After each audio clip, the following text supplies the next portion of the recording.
na CNT. Estamos de volta com o Jogo do Poder, hoje contando com a participação do deputado Robson Leite, do PT, deputado estadual, e do deputado federal Glauber Braga, do PSB. A exceção da candidata da Rede, ou do PV, Marina da Silva, todos os outros líderes políticos definharam depois da crise deflagrada pelos movimentos populares. O ministro Joaquim Barbosa, que não é exatamente líder político, mas ele aparece, ele ganha força, seria um outsider, que começaria a ganhar força. Alguém que foge totalmente do figurino político tradicional, ele aparece, pontua um pouco melhor também, tentando galvanizar o descontentamento quando o nome dele é submetido nas pesquisas de opinião. E como é que vocês veem esse enfraquecimento geral da classe política, da representação brasileira? Ninguém ganha com isso, nem mesmo candidatos que aparecem na oposição, como o candidato do seu partido, deputado, o governador Eduardo Campos.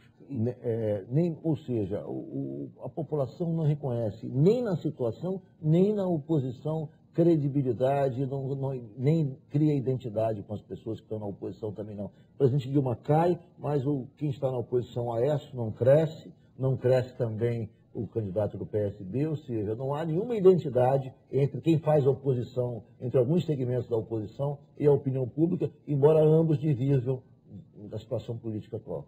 Duas observações que eu considero importantes. A primeira observação o PSB não pode ser considerado um partido de oposição ao governo federal. O governador Eduardo Campos disse durante todos os momentos que primeiro a gente tem que ganhar 2013 para 2014 ser discutido em 2014. E um segundo ponto, também não se pode dizer de maneira nenhuma que Eduardo Campos, como liderança política, tenha definhado na aprovação popular. Pelo contrário. Não, ele não definiu, mas não cresceu. Não cresceu, mas não capitalizou esse sentimento digamos, descontentamento com o governo federal, tampouco o senador Aécio. Um líder político que tem ainda, no Brasil como um todo, mais de 80% das pessoas que não conhecem e tem de 6 a 10% da intenção de voto, olha, isso é um número extraordinário.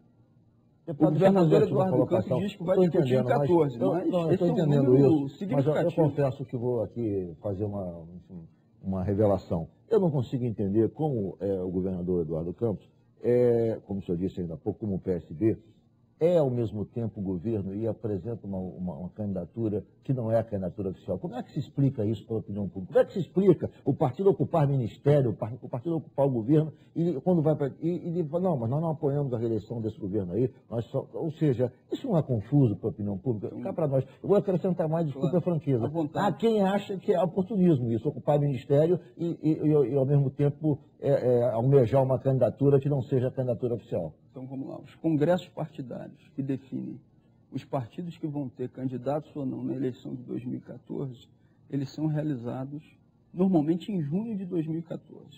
O PSB em momento nenhum adiantou o processo eleitoral ou a disputa da eleição de 2014.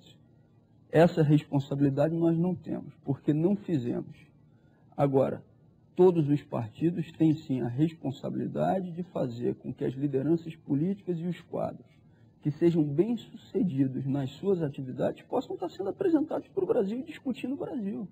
Ou seja, discutir o Brasil e discutir políticas que sejam positivas não podem ser consideradas de forma alguma formas, né, de fazer com que você esteja embaçando o processo político brasileiro. Por quê? Ou seja, a gente quer discutir o Brasil? Quer. Ponto 1. Ponto 2, a gente quer ter a oportunidade, sim, de mostrar os pontos que são positivos das nossas lideranças políticas, como é Eduardo Campos. Não está só discutindo no Brasil. Com certeza. Os líderes do PSB dizem abertamente que se trabalha por uma candidatura de Eduardo Campos. E aí eu chego no terceiro ponto respondendo... Se essa questão não fosse colocada com a clareza com que é colocada, eu até admitiria que fosse só uma discussão de temas nacionais. Mas os líderes do PSB, as principais, digamos, o grupo que cerca o deputado Eduardo Campos, declara na imprensa diariamente que a candidatura dele é irreversível. Então, isso não bate com a proposta de discutir o Brasil. Eu chego no terceiro ponto para responder a sua indagação, para que a gente não fique nenhuma pergunta e nenhum questionamento sem colocação. Terceiro ponto, a definição do Partido Socialista Brasileiro de ter ou não ter candidatura, ela tem um prazo para se dar, e esse prazo é 2014. Vamos deixar claro que o PSD, desde a redemocratização do Brasil, em todos os momentos em que o PSD foi importante para garantir a sustentação da política de esquerda, o PSD procurou fazer isso. Então o PSD, mais do que qualquer outro partido, tem legitimidade sim para estar nessa discussão e apresentar o seu líder nacional, que tem um governo de mais de 80% de aprovação, que é Eduardo Campos.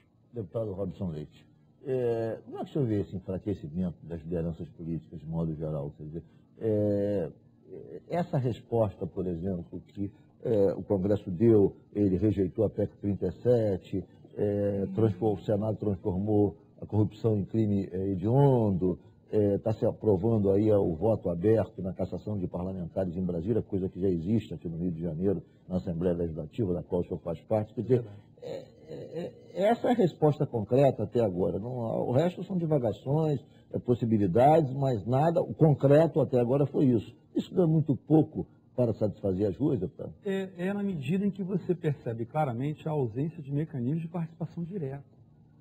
A juventude que está na rua, que corretamente reivindica melhores condições de transporte, mais saúde, educação, saúde e transporte nos padrões FIFA, né? Dialogando com essa questão dos investimentos que vão para a Copa do Mundo, querem, na verdade, debater para onde vão os recursos.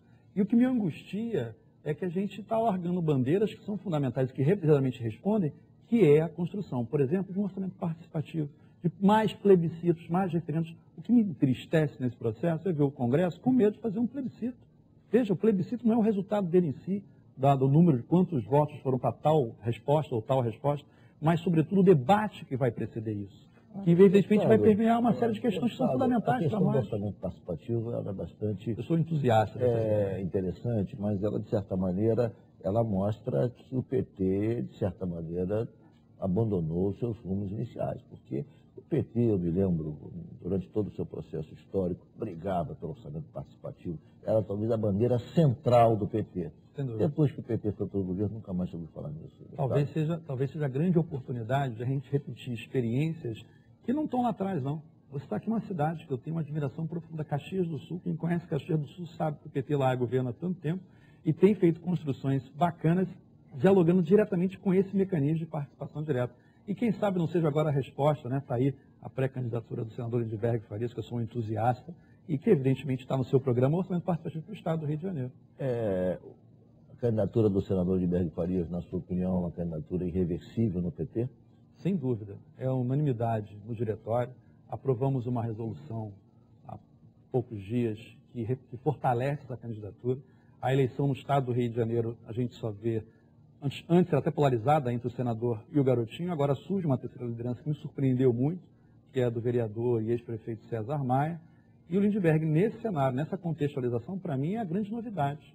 É quem pode, evidentemente, superar o atual modelo que está no Rio de Janeiro e construir um programa mais democrático, mais participativo, de profundo diálogo com os movimentos sociais, com a sociedade do Rio de Janeiro. Ok, nosso tempo se esgotou.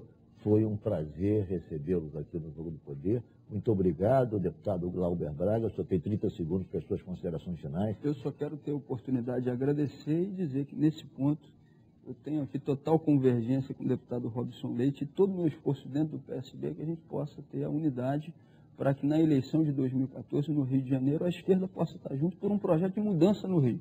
O Rio de Janeiro precisa de mudança. E essa mudança, na sua opinião, ela vem com a candidatura do senador Lindbergh Farias? No último quadro que foi apresentado da pesquisa eleitoral colocada, né, a gente teve ali, para mim, só tiveram duas novidades. Primeira novidade, que é realmente a representação da grande mudança para o Estado do Rio de Janeiro, o senador Lindbergh Farias.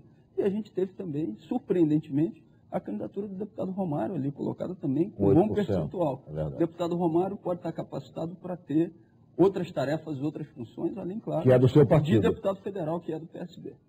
O senhor acha, então, que o deputado Romário deveria, enfim, ser reservado para outras tarefas nesse momento? 2014, a gente vai discutir em 14. Mas esse grupo, eu não tenho dúvida, tem que estar no mesmo palanque trabalhando junto. Deputado Robson Leite, muito obrigado também pela sua presença. Eu que agradeço a oportunidade ímpar de estar aqui debatendo a política fluminense no seu programa. Foi um prazer mais uma vez recebê-los aqui. Muito obrigado a todos. Obrigado a você que nos acompanhou até agora pela rede CNT de televisão. O Jogo do Poder volta no próximo domingo, às 11 da noite. Muito obrigado pela sua audiência e até lá.